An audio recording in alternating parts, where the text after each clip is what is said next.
नमस्कार दोस्तों, आज की हमारी कहानी है राधा रानी के चरणों की कोमलता। दीनदयाल नाम का एक व्यक्ति था जिसके रुई के बहुत बड़े बड़े कारखाने थे। उसकी रुई इतनी कोमल होती थी कि दूर दूर से लोग उसकी रुई के लिए अपने घर के लिए बिछाने वाले गद्दे तकिए सब उसकी रुई से ही बनाते थे। उसको अपनी रुई के कोमल होने का बहुत ही अभिमान था। इससे ज्यादा कोमल दुनिया में कोई भी चीज नहीं है। मेरी रुई सबसे अच्छी है। उस देश का राजा था और उसके महल में जो भी बिछोने बिछे हुए थे वह भी इस कारखाने की रुई से ही बनते थे। दूसरे नगरों में जो राजा रहते थे वह भी इसकी रुई से ही अपने घर के बिछोने और गद्दे बनाते थे। दीनदयाल की पत्नी जो कि किशोर जी और ठाकुर जी की बहुत ही भक्त थी, उनके घर में किशोरी जी और ठाकुर जी की इकट्ठी बैठी हुई मुद्रा में एक बहुत ही सुंदर प्रतिमा थी। उस प्रतिमा के नीचे भी उन्होंने उसी रुई के बिछोने को बिछाया हुआ था। दीनदयाल को इस बात का बहुत घमंड था कि उसके कारखाने की रुई से जो चीज बनती है वह बहुत ही सुकोमल होती है। बड़ा व्यापारी होने के कारण उसकी राजा से भी अच्छी सांठ-गांठ थी। राजा भी उसको बहुत ही मान देता था, जिसके कारण दीनदयाल की शहर में बहुत ही धाक थी। दीनदयाल का काम इतना चलता था कि उसको बहुत ही घमंड हो चला था। लेकिन घर में आते ही वह एक नरम हृदय का व्यक्ति बन जाता था और ठाकुर जी और किशोरी जी की खूब सेवा किया करता था। वह आए दिन अपने घर में आने वाले महात्माओं की भी खूब से सेवा करता था। एक दिन उसके घर में एक बहुत ही सिद्ध महात्मा आए तो उसकी पत्नी ने उसको घर के अंदर सबसे अच्छे वाले बिछोने पर बिठाया।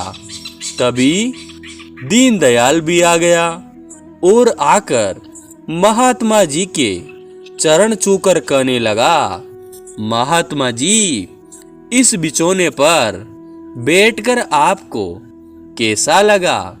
महात्मा जी ने कुछ नहीं बोले। फिर दीनदयाल जी ने दोबारा पूछा कि महात्मा जी, यह सबसे सुकोमल दुनिया में सबसे कोमल बिछोना है, इससे ऊपर कुछ भी नहीं है।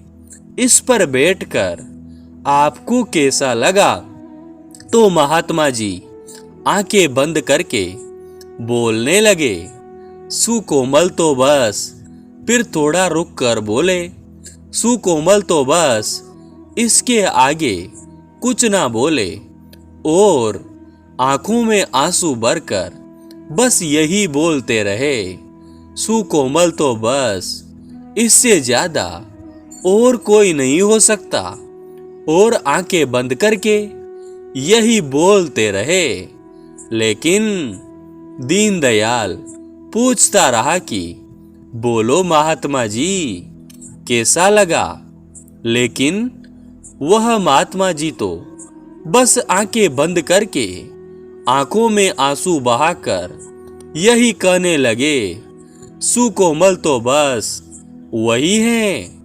तो दीनदयाल को इतना गुस्सा आया कि मेरी रुई से बना जो भी बिछोना है, इससे अधिक सुकोमल तो कुछ दुनिया में ही है नहीं।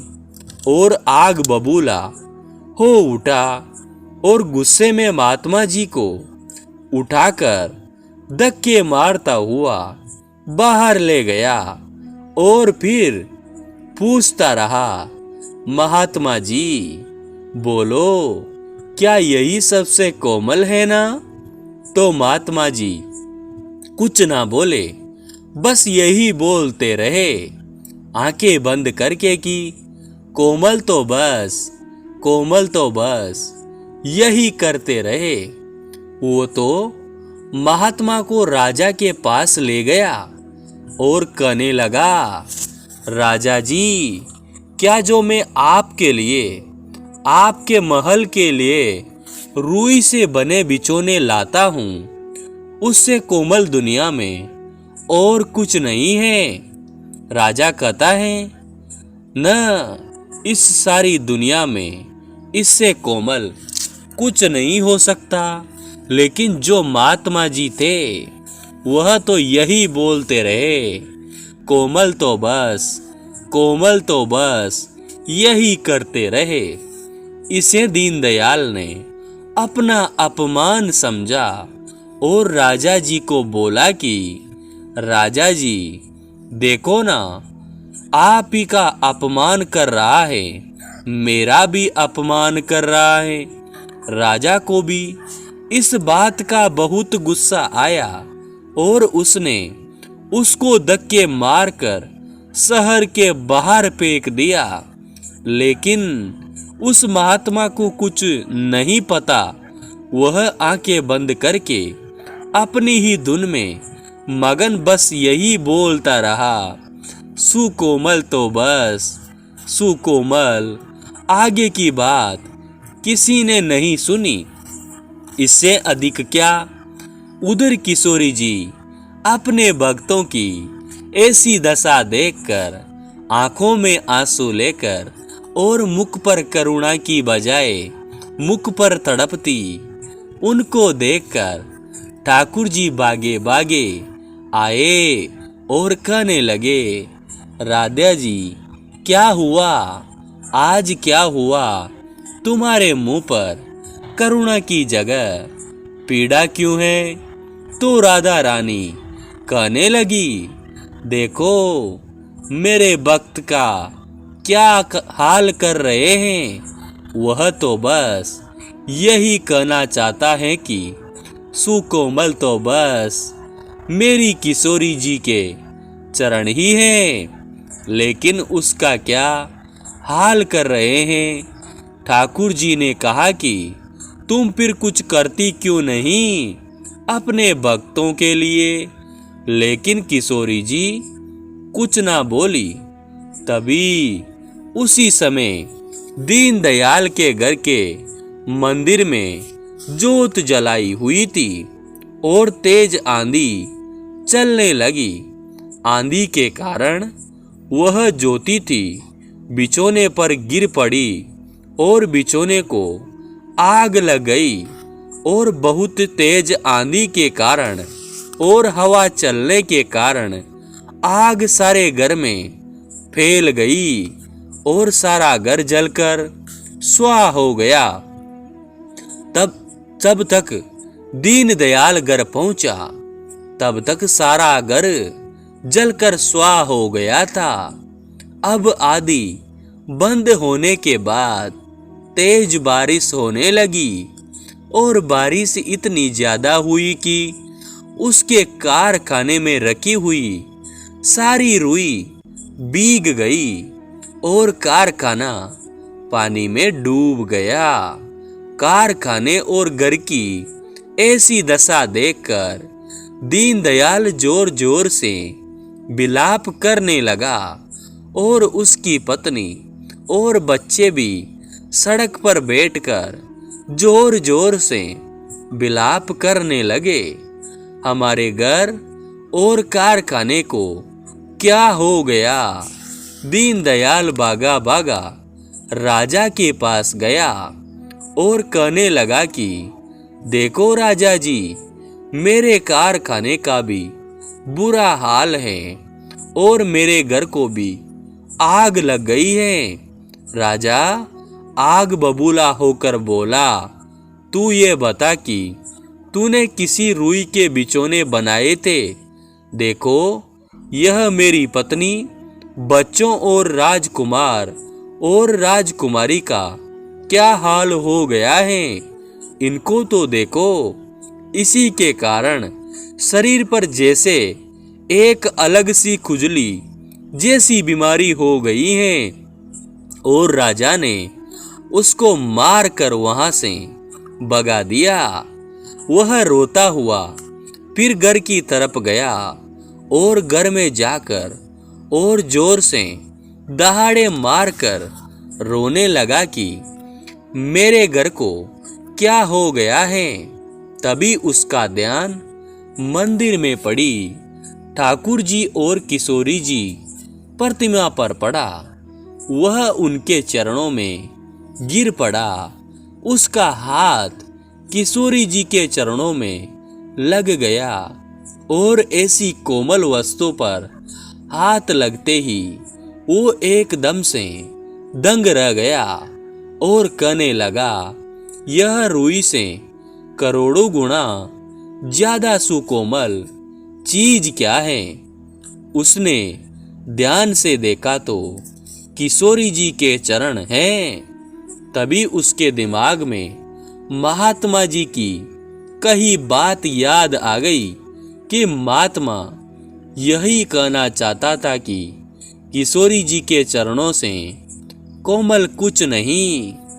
उसको बहुत ही पछतावा हुआ और वह जोर जोर से विलाप करने लगा और किशोरी जी ठाकुर जी की मूर्ति को लेकर जोर से भागने लगा और शहर के बाहर पहुंच गया, जहां पर वह महात्मा जी अभी भी आंखें बंद करके किशोरी जी का ध्यान करके यही कह रहे थे, कोमल तो बस, कोमल तो बस, यही कह रहा था। दीनदयाल जाकर उस महात्मा के चरणों में गिर पड़ा और कहने लगा, हाँ हाँ महात्मा जी, मैं समझ गया। सुकोमल तो बस मेरी किशोरी जी, मेरी लाडली जी, मेरी करुणामयी, मेरी लाडो के चरणों से कोमल दुनिया में और कुछ नहीं है। मेरे से बहुत बड़ी गलती हो गई है। कृपया आप मुझे क्षमा करें और किशोरी जी से प्रार्थना आप ही कर दे कि वह मेरी भूल क्षमा करे। मैं जान गया हूं कि दुनिया में किशोरी जी के चरणों से कोमल और कोई नहीं है। महात्मा जी, कृपया किशोरी जी को कहो कि मुझे क्षमा कर दे। मैं तो नादान हूँ, वह तो करुणामयी है। महात्मा जी बोले कि वह तो सबकी सुनती है। तू एक बार बस उसके सच्चे मन से पुकार कर देखो। वो किशोरी जी के कोमल चरणों का ध्यान करके बस यही बोलने लगा, किशोरी तेरे चरणों की रज चाहूं, बेटा रहूं, कुंजन के कोना श्याम राधिका गाऊं, किशोरी तेरे चरणों की रज पाऊं। बस निरंतर आंसू बहाता हुआ उस किशोरी जी को याद करता हुआ और वह बेट महात्मा जी के साथ किशोरी जी के बरसाने धाम को चल पड़ा। किशोरी जी ऐसी करुणामय है जो उसके भक्तों को कष्ट देता है उसको भी अपनी शरण में ले लेती है और अपने भक्तों की भी पूरी रक्षा करती है। बोलो करुणामय सरकार की जय, राधा रानी की जय हो, मेरी लाडली सरकार की जय हो। जय जय श्री कृष्णा। दोस्तों, आपको ये कहानी कैसी लगी? अगर अच्छी लगी तो हमारे YouTube चैनल को सब्सक्राइब जरूर कीजिए और ज़्यादा से ज़्यादा शेयर कीजिए। धन्यवाद दोस्तों।